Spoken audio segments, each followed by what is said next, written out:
Boa noite, senhor presidente. Boa noite, colegas vereadores. Boa noite, comunidade de Santa Maria que nos ouve e nos assiste nesta noite. Hoje, o meu pronunciamento é sobre dignidade, dignidade humana. E hoje, o meu pronunciamento se dirige, em especial, ao nosso prefeito. Assim como eu, ele não é médico e ele gosta muito de dizer isso, mas assim como eu, ele é advogado. E esses são assuntos do nosso lugar de fala. Então, é também e, sobretudo, ao nosso prefeito Jorge Pozobon que me refiro hoje. Trago aqui uma definição muito específica e muito conhecida no direito de um especialista em dignidade da pessoa humana, do professor Ingo Sarlet, no livro Dignidade da Pessoa Humana e Direitos Fundamentais. Ele nos diz: temos por dignidade da pessoa humana a qualidade intrínseca e distintiva de cada ser humano, que o faz merecedor do mesmo respeito e consideração por parte do Estado e da comunidade, implicando neste sentido um complexo de direitos e deveres fundamentais que assegurem à pessoa tanto contra todo e qualquer ato de cunho degradante e desumano, como venham a lhe garantir as condições existenciais mínimas para uma vida saudável, além de propiciar e promover sua participação ativa, corresponsável, nos destinos da própria existência e da vida em comunhão dos demais seres humanos. Então, a dignidade humana também está prevista como objetivo fundamental da República do Brasil no artigo 1º, aliás, no artigo 3º da nossa Constituição.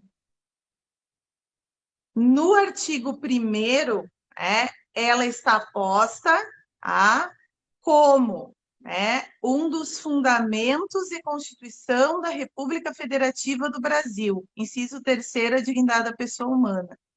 Nossos objetivos da República Federativa do Brasil, do nosso país: construir uma sociedade livre, justa e solidária, erradicar a pobreza, a marginalização e reduzir as desigualdades sociais regionais, promover o bem de todos, sem preconceito de origem, raça, cor, idade, qualquer outra forma de discriminação.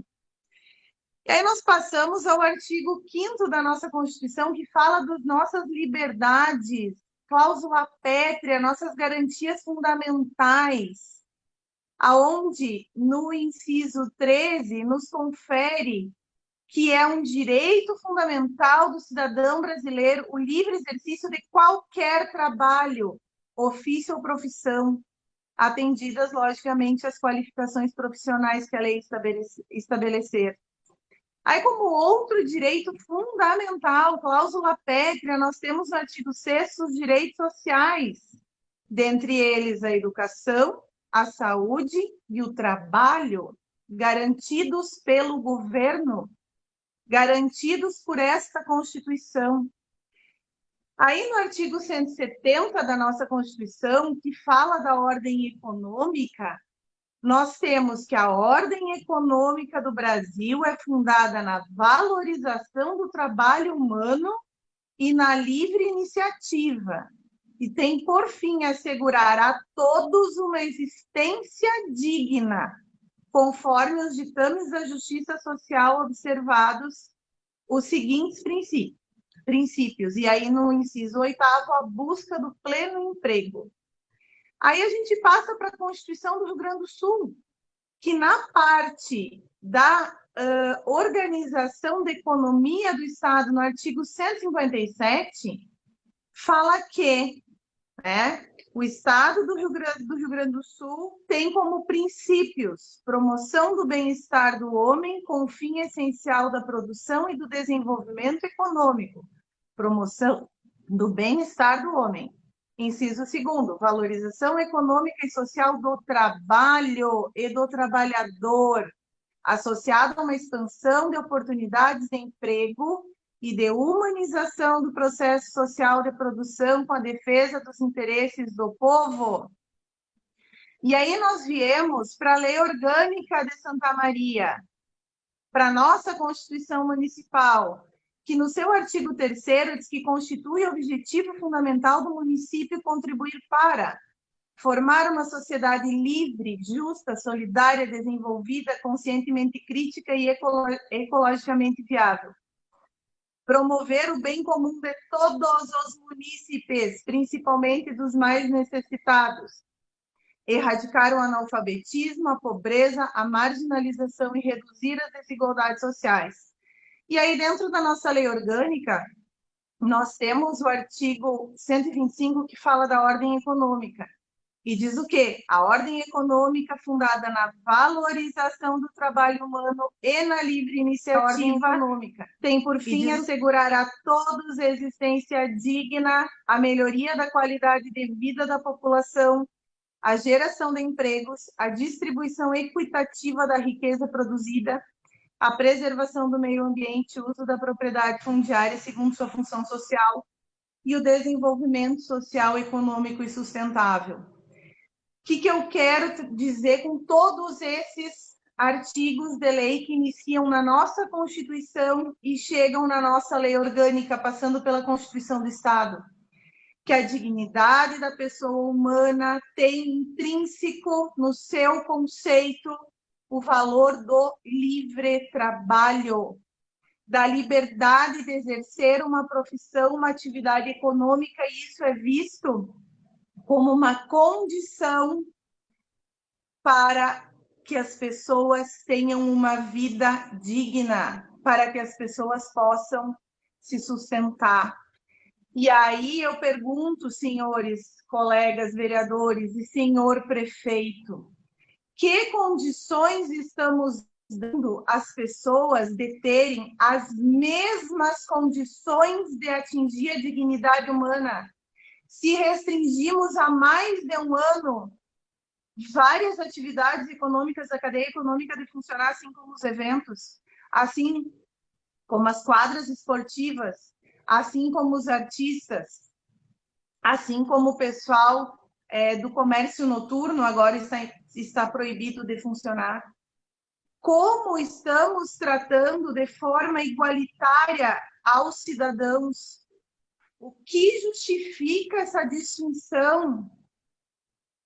Essa distinção que não é técnica, essa distinção que não é científica, porque até hoje não nos foi apresentado um estudo científico dizendo que a contaminação do Covid-19 ocorre nesses setores. Por que, em sã consciência, o nosso governador e o nosso prefeito contrariam severamente os dispositivos da Constituição Federal, que é a lei maior do país, das cláusulas pétreas da Constituição Federal, que é a cláusula maior do país, e todos esses outros artigos que eu citei aqui? Com que fundamento? Ah, mas nós vivemos uma pandemia, vereadora. Ah, mas todos os cuidados são necessários? São sim, mas para todas as pessoas de igual forma. Uns não podem ser mais penalizados do que os outros sem a menor comprovação científica de que eles são os responsáveis pela contaminação, pela pandemia. Essas pessoas precisam de respeito. Desculpem. Essas pessoas precisam trabalhar. Essas pessoas precisam de tratamento igualitário. Essas pessoas precisam parar de se sentirem culpadas pela pandemia, de serem marginalizadas. Essas pessoas precisam ter dignidade de lutar pelo seu sustento, de lutar pelo sustento da sua família, de não viver de esmola, de ter um tratamento justo, livre e igualitário por parte dos governos, em especial do nosso governador e do nosso prefeito. E aqui eu faço um apelo ao nosso prefeito que lembre de quando éramos, sim, estagiários juntos no escritório do meu querido professor Edson Domingues, quando nós não tínhamos nada além de R$1 para dividir e fazer o lanche da tarde de um churros ali do Wolfman, do Calçadão. Nós também passamos por muito trabalho, prefeito. Então, lembre de quando trabalhávamos incansavelmente para lutar pela nossa dignidade. As pessoas precisam de liberdade para trabalhar. As pessoas precisam de liberdade para desenvolver suas atividades. As pessoas precisam ter saúde mental. As pessoas precisam ter segurança. As pessoas precisam ter esperança. Todos os cuidados sanitários são extremamente importantes e necessários. A vacinação em massa é extremamente importante e necessária. Mas as pessoas precisam de esperança, de, no mínimo, saber que daqui a uma semana elas vão poder trabalhar, que tem um plano para que elas voltem a trabalhar, e que elas podem ser e devem ser tratadas como as outras categorias. Todo trabalho é essencial. Por que alguns trabalhadores não têm o direito de parar? Por que alguns trabalhadores são obrigados a ficar em casa? Todas as atividades são essenciais e levam à consecução máxima da organização da sociedade em Estado, que é a proteção das liberdades e a busca da preservação da dignidade da pessoa humana, senhor presidente, senhores vereadores e senhor prefeito. Ponham a mão na consciência, ponham a mão no coração. É muito mais do que lei, é uma questão da empatia. Se nós hoje temos alimento, é porque as pessoas do campo não pararam de produzir. Se nós hoje conseguimos nos locomover, é porque as pessoas continuam trabalhando nos postos de combustíveis. É porque os caminhoneiros continuam transportando alimento. É porque os supermercados não pararam. É porque as farmácias não pararam. É porque as padarias não pararam. Todas as pessoas têm direito de prover o seu sustento. Isso é mais do que lei. Isso é empatia. Isso é respeito.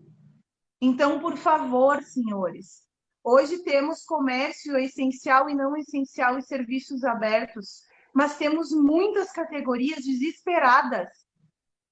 Desesperadas porque estão há um ano parados sem a menor justificativa científica, contrariando todo e qualquer dispositivo da Constituição Federal que trata de liberdade, de trabalho, de direito social, de livre iniciativa, de direitos fundamentais, de cláusulas pétreas que não podem ser afastadas sob pena de estarmos transgredindo as regras constitucionais e praticando delitos. Então, sim, existe uma responsabilidade administrativa quanto a isso. Existe alguma orientação técnica, médica, científica? Nos apresentem, porque até hoje eu não vi ninguém falar sobre isso. Eu só vejo essas categorias serem tratadas como bodes expiatórios da pandemia, porque alguém tem que responder por ela, né? Se nada é feito no poder administrativo, ou se muito pouco é feito, alguém precisa ser responsabilizado. Para concluir, senhor presidente, alguém precisa ser responsabilizado pela pandemia. Estamos há um ano em sistema de distanciamento. Estamos há mais de 2 meses com restrições severas em Santa Maria. E os casos continuam aumentando. E nada eu tenho visto acontecer por parte deste poder público municipal, do poder executivo. Os leitos que foram habilitados, todos eles são da verba federal. Então, senhor prefeito, o que mais precisa acontecer para comprovar que somente o sistema de distanciamento não funciona e que essas pessoas precisam de socorro, porque elas estão desesperadas. Elas estão sendo colocadas numa condição de indignidade humana. E isso não é possível de se aceitar. Muito obrigada.